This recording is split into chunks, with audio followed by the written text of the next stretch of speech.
दोस्तों आज का वीडियो काफ़ी महत्वपूर्ण होने वाला है। पति और पत्नी के बीच में कोर्ट केस चल रहा था। पति ने दूसरी शादी कर ली बिना तलाक दिए भी, जबकि पहली पत्नी का कोर्ट में केस चल रहा था। उसके बाद में पति ने दूसरी शादी कर ली, उसके बाद में लड़का भी हो गया और उसके बाद में जब पत्नी को पता पड़ा कि साहब वो किसी दूसरे के साथ में रह रहा है, सोसाइटी में रह रहा है और उसके एक बच्चा भी हो चुका है, तो उसने पुलिस थाने में और कोर्ट में कंप्लेंट डाल दी 494 की बाई गेमिंग की। साहब की जो सेकंड शादी किया उसने बाई गेमिंग किया, मेरे साथ चीटिंग किया, मेरे से बिना तलाक लिए हुए दूसरी शादी किया, लेकिन फिर भी कोर्ट उसका कुछ नहीं कर सका। कारण आज के वीडियो में पूरी डिटेल में जानोगी और काफ़ी महत्वपूर्ण आपके लिए वीडियो होने वाला है। इस वजह से इस वीडियो को कभी भी स्क्रिप्ट ना करना। तो चलिए दोस्तों, नो टाइम पास नो बकवास, सीधा करते हैं काम की बात। मैं हूँ हंस। सेकंड बात दोस्तों, कमेंट में नंबर ना छोड़िए अगर आप मुझसे ही बात करना चाहते हो। डिस्कशन पूरी डिटेल होती है, अपॉइंटमेंट बुक करके आप बात कर सकते हैं। थर्ड बात दोस्तों, डिस्क्रिप्शन में इंस्टाग्राम का और फेसबुक का लिंक रहता है, वहाँ पर भी जरूर शॉर्ट वीडियो के देखने के लिए आप उनको भी फॉलो कर सकते हैं।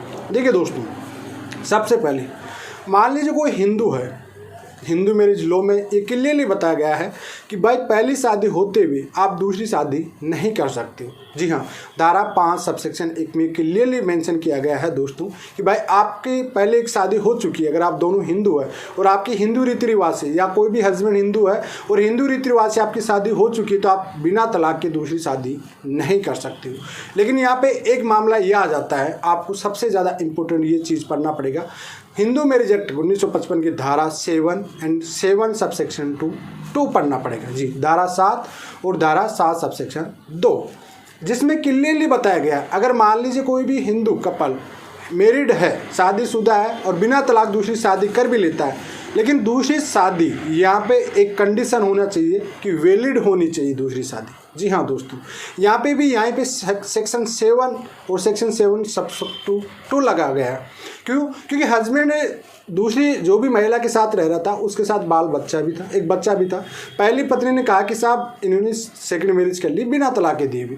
अब कोर्ट के पास ये बात पूछी, अब वाइफ के पास कह रही कि साहब बच्चा है प्रूफ के लिए, तो कोर्ट ने बोला कि नहीं, आज की डेट पे एडल्ट्री अलाउ होता है, लिव इन रिलेशनशिप में रहना अलाउ होता है, लीगली बच्चे अलाउ है लिव इन रिलेशनशिप में, तो आपको कैसे मान सकते हैं कि इसने सेकंड मैरिज किया।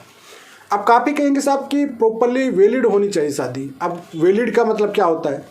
कहीं कहते हैं कि डॉक्यूमेंट्स में नाम ऐड होना चाहिए, आधार कार्ड में नाम ऐड होना चाहिए, पिताजी का नाम ऐड होना चाहिए, ये सब चीज़ें होगी तब भी वैलिड मानी जाएगी। नहीं, ऐसा नहीं।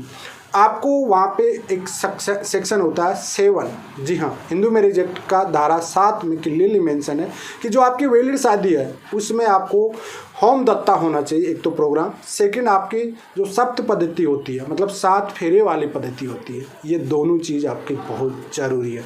मतलब आपकी पूरी तरह से शादी संपन्न होना चाहिए, तभी आपकी सेकंड शादी वैलिड मानी जाएगी, अन्यथा आपका लिव इन रिलेशनशिप और एडल्ट्री का ही माना जाएगा। दोनों में बच्चे लीगल होते हैं। इसके बेस पे आधार पे अगर आप ये चाहते हो कि साहब वैलिड, साहब उनके पास बच्चे हो गए तो अब बच्चों से प्रूफ हो जाएगा, ऐसा पॉसिबल नहीं है। 2018 के बाद में पूरा कानून चेंज हो चुका है, कहीं न्यू अपडेट आती रहती है। इस वजह से मान लीजिए किसी ने भी कोई भी शादी कर लिया गुपचुप से और उसके पास, वाइफ के पास कोई प्रॉपरली उसका एविडेंस नहीं है, अब इसका सॉलिड एविडेंस क्या हो सकता है? आई विटनेस हो सकते हैं जो इस चीज़ के लिए, या कोई ऑडियो वीडियोग्राफी, ऑडियो नहीं वीडियोग्राफी होनी चाहिए दोनों की, सप्ते जिसमें 7 फेरे होने, या होम दत्ता होते हुए इनकी कोई भी प्रूफ होगा तभी चलेगा, या फिर आई विटनेस इतने स्ट्रॉन्ग होने चाहिए जिन्होंने इसके 7 फेरों को देखा हो।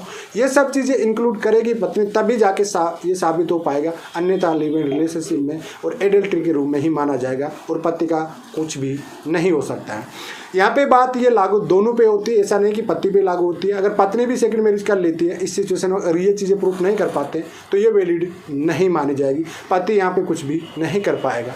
तो यहाँ पे भी यही हाल हुआ कि वैलिड नहीं थी, एडल्ट्री और लिव इन रिलेशनशिप माना गया और बच्चे को जो भी था उसके बेस पे, क्योंकि बच्चा एक लीगली होता है, बच्चे का पे आप माँ का नाम भी और पिता का नाम दोनों दर्ज करा सकते हो। इस बेस पे आधार पे उन्होंने बोला कि साहब उसमें डॉक्टर जहाँ डिलीवरी हुआ, वहाँ पे पिता का नाम मेरे हस्बैंड का लिखा हुआ, तो वैलिड वो चीज़ है क्योंकि उन दोनों का रिलेशनशिप में था और बच्चा उनका लीगल ही है, बच्चे से वो मना थोड़ी कर रहा है। तो दोस्तों आई होप आपको काफ़ी दिक्कत रहती है महिलाओं, काफ़ी चीज़ें, और आज के डेट में विदाउट डाइवोर्स के सेकेंड मैरिज को प्रूव करना काफ़ी कठिन हो चुका है। इस वजह से मैं एक लॉ बताया आपको। अब इस चीज़ को आप ये मत समझिए कि आप इस चीज़ को बढ़ावा दे रहे हो। जो कानून में है, जो काफ़ी आज की डेट पे आते हैं कि साहब फलाना जजमेंट हाई कोर्ट ने दिया, सुप्रीम कोर्ट ने कहा बिना तलाक की, ये सब फर्जी होते हैं। जजमेंट इनको खुद को पता नहीं होता है।